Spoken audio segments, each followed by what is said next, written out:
Hey, so this is night, I don't know, 3 or 4.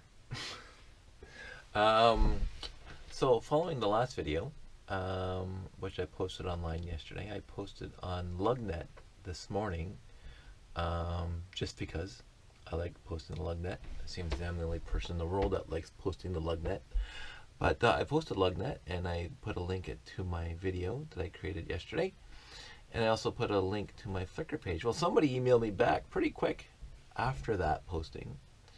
And he mentioned that he could see the circuit board that I had posted on Flickr. And he said he knew what all the chips were for and the parts and pieces.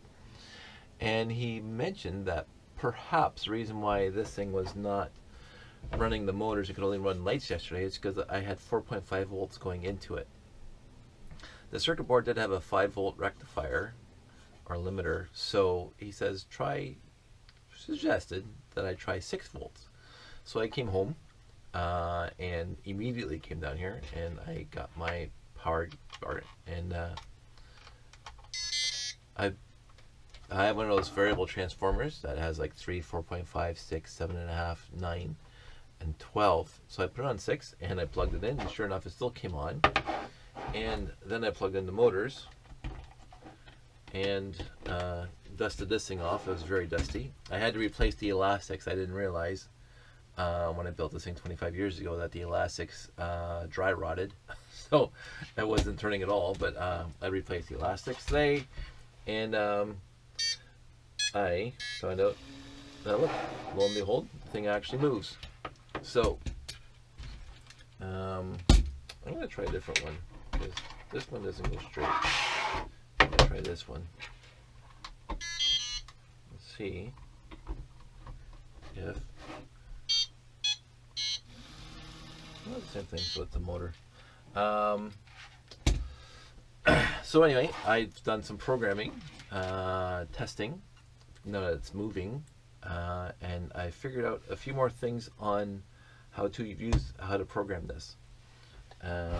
What I found out, that P means pause, times 2 means it will duplicate or run again the line before it, or if you hit 2 it'll run 2 lines before it, and I'll show you that in a second. I still don't know what JMP, JSW, or out mean, or what they do. I've had some sporadic success, but not 100%. But I'll just show you what I've gleaned. So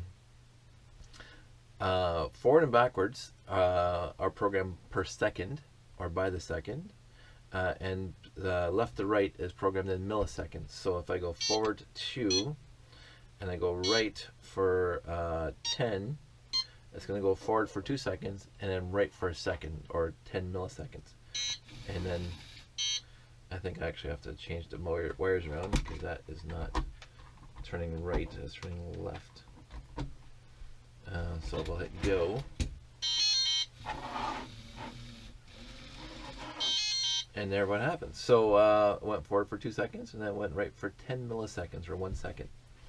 So let's just show you this part. I'm going to make a new program. I'm going to go beep for 5, so it's going to beep 5 times. I'm going to go forward for 2, and I'm going to go right for 10 milliseconds. It always seems, as I say, do the last line when it's saving the program to memory. So if I hit go, it's going to beep 5. It's going to go forward for 2 seconds, and it's going to turn right. So if I hit times 2 now, it's going to basically repeat the last line. So here I go again. I'm going to go. There's the 5 beeps. It's going to go forward and then right again. But if I do this, I delete that line, but the CE deletes the last line. If I go times 2 for 2 lines, it's going to do the 2 lines before, which is, again, I wrote a 3-line program. Beeps 5, goes forward for 2 seconds, and then it turns right for 10 milliseconds. So that's 3 lines. And if I said times 2 for 2, it's going to repeat the last 2 lines. So if I did my job properly, I hit go, it'll beep, it'll go forward for 2 seconds, turn right, and then forward, and then turn right again. So it didn't beep the second time through because I only had it repeating the last 2 lines of my code. So theoretically, I should be able to make this thing drive into a square if it had, you know, better traction and more reliable motors. But if I go times 2 again, 1, so it's going to repeat the times 2,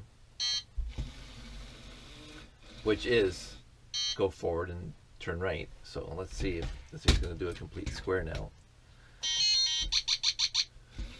So forward for 2, right, forward for 2, right, forward for 2, right, and I'm going to go times 2 again. I'm going to go 1.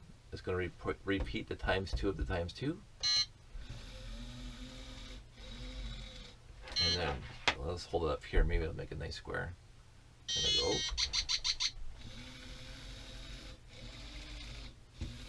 So that's the first part. The second leg. The third leg. I think the motors are bogging down. There. So that's what the times 2 does. It repeats how many lines you want it to repeat. It's kind of neat. The pause is kind of interesting as well. So the pause is also in milliseconds. So if I go, I'm going to beep 2 just because I want to. I'm going to go forward for 2. I'm going to pause for 10 milliseconds. I'm going to go backwards for 2. I'm going to beep again just because I like the beeping. And I'm going to go. I'm going to go forward. It's going to pause for a second. It's going to come back. Okay. So we can put all this together by going forward for 2, right for 10 milliseconds, pause for 10 milliseconds, and that's going to be the program. And hit go. So it's going to go forward for 2, right, and then pause, and then the program's end. So then I'm going to go times 2, the last 3 lines, because I got the forward, the right, and the pause. So now it's going to do this. I'm going to hit go. It's going to go forward.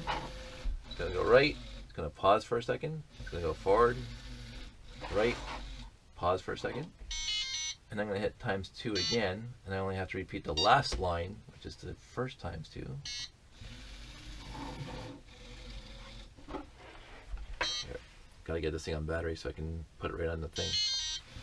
So forward, right, pause, forward, right, left, pause, forward, right, pause. There you go. There's my program. All done on this.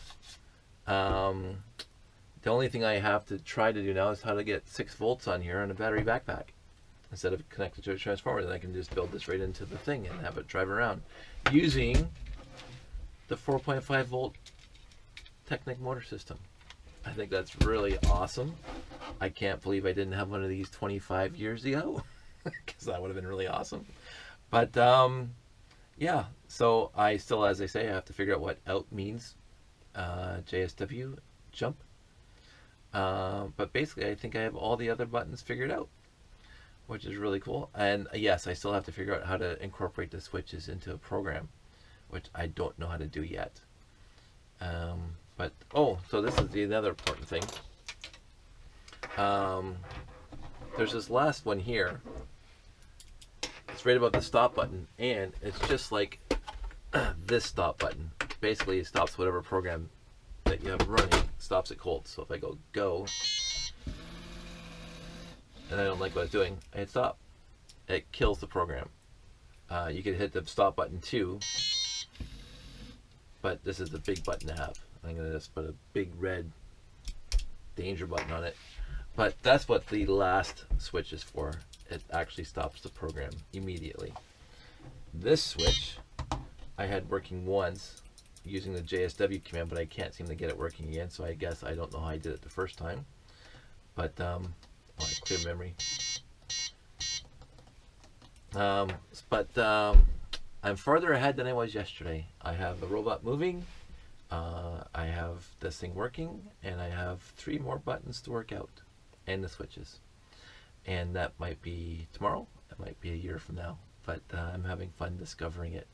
So there you go. That's my latest video. I want everybody to have a good night, and I'll talk to you later. Bye.